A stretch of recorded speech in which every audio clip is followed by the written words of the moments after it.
कन्नड तालुक्यातील जे काही पाझर तलाव आहे या संदर्भात आम्ही अमरण उपोषण जिल्हा जलसंधारण अधिकारी कार्यालय यांच्या समोर केलं, पण सर्व पाझर तलावामध्ये शून्य कारवाई झालेली आहे।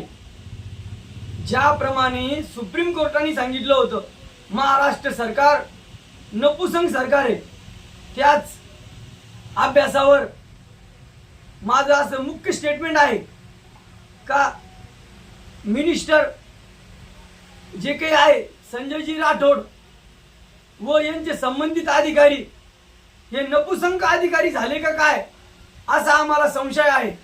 कारण की काही गतिविधिया काही लोकांना नपुंसक बनवण्यासाठी विविध गोळ्या औषधी खाऊ घालतात, पण काही कॉन्ट्रॅक्टर व गुत्तेदार व अतिक्रमण धारक हे कन्नड तालुक्यातील जे की जलसंधारण अधिकारी आहे यांना जे काही त्यांचं पुरुषत्व आहे, जे कारवाई करणारी गुणवत्ता आहे, याच्यामध्ये त्यांनाही काही खाऊ घातलं का काय असा आम्हाला संशय निर्माण झालेला आहे। म्हणून माझी संजय राठोड जलसंधारण अधिकारी व जिल्हा जलसंधारण अधिकारी कटके साहेब व उपविभागीय जलसंधारण अधिकारी जे कोटावळे साहेब यांना विनंती आहे की माझा संशय खरा होतो की काय असे तुम्ही वागू नका।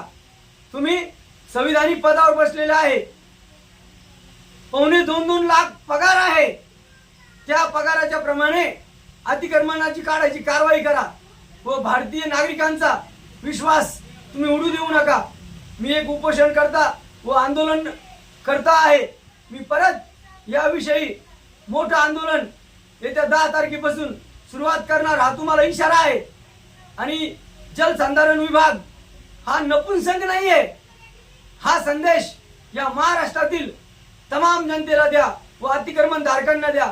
काही अतिक्रमण धारक असे म्हणताय रंगापिल्ला गँगचे जलसंधारण अधिकारी हे नपुंसक अधिकारी आहे, त्याच्यामुळे ते कारवाई करण्याची धमक दाखवत नाही।